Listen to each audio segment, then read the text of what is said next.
rêve des ancêtres. Kondum, kondum, aboya Africa. Entends-tu au loin ce cri qui vient des Bamminala? C'est l'hymne de la paix qui nous raconte le rêve de nos ancêtres. Awula, awula, hakong. Entends-tu au loin ce cri qui vient de Rabat? C'est la chanson qui émane de notre fort intérieur. Elle vient des profondeurs de notre être. Kondum, kondum, abwan ba Africa. Écoute bien cette voix qui vient de la forêt sacrée. Elle entonne le chant de la paix. Écoute bien cette voix qui résonne tel un écho sonore et nous appelle à l'unité. Oui, fils, écoute bien cette voix autoritaire qui ordonne d'être ensemble à tout jamais. Mais que dit-elle? Cette voix appelle tous les fils et filles d'Afrique à se mettre ensemble. Elle nous demande de taire nos égaux. Vois-tu, fils de mes ancêtres, c'est ensemble qu'on est plus fort.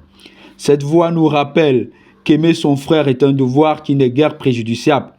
Elle nous recommande de prêcher le pardon, la loyauté, l'entraide et la solidarité, véritable clé de voûte pour changer notre sort. Kondum, kondum, aboya Africa. Entends-tu au loin ce cri qui vient de Dakar? C'est l'hymne de la paix qui nous raconte le rêve de nos ancêtres. Awula, awula, hakong. C'est un cri de peine qui exprime leur désespoir.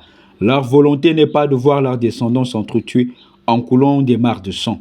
C'est un cri de désolation de voir leurs fils prêts à tout saccager pour s'accrocher au pouvoir. Kondum, kondum, aboya Africa. C'est le cri de leur ras-le-bol de voir tant de coups d'État, de vols, de corruption, de détournements de fonds et de misère.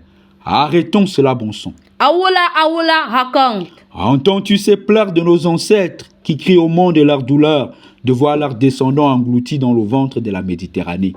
C'est le cri de nos mères qui sont parties et pleurent le sort de leurs enfants morts de soif, de famine, de chaleur et de fatigue sur les chemins incertains du Sahara. Entends-tu au loin cette voix qui nous pose cette question? Qu'avez-vous fait? Oui, qu'avez-vous fait de toutes ces richesses que nous vous avons léguées?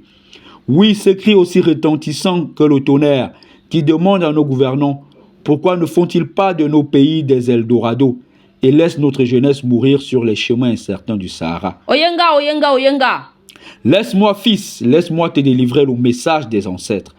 Leur rêve est de voir une Afrique épanouie, une Afrique unie dans laquelle ses fils posent leur pierre à la construction d'un monde plus juste et plus solidaire. Une Afrique debout, où ses enfants n'ont plus besoin d'aller si loin pour s'épanouir.